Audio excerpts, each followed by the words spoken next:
Okay, I'm going to show you how I fix an old tin roof, like a trailer home roof. Most of these roofs have been painted with elastomeric to keep the galvanized tin from rusting. And what I do is, you want to avoid walking on the roof. I'll do most of the work from ladders.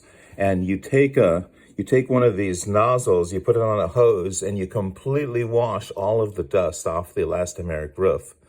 And after you remove all the dust, you let it dry for a few days, and you do that so that the rust stains will appear where there's problems with the roof.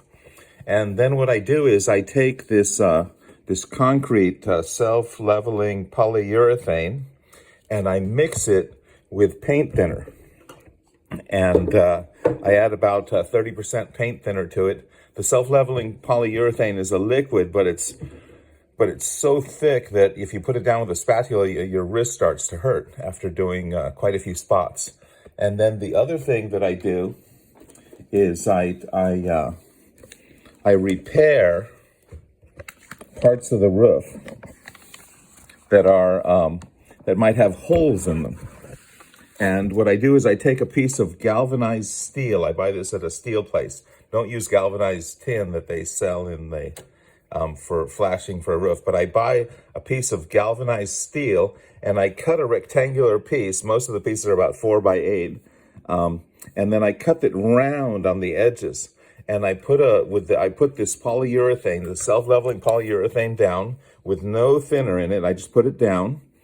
Then I put the galvanized steel on top of it, and then with a putty knife, I put a spatula. I put another layer of polyurethane on it.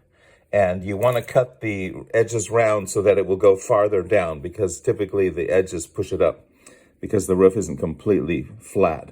And then I just go over, with the paint that I make, I go over all the spots with a roller or a brush.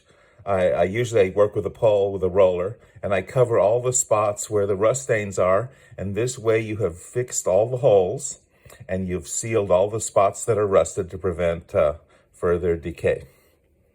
And that's how I fix a tin roof. And you want to be very careful. Don't step on the roof. Old roofs are very fragile.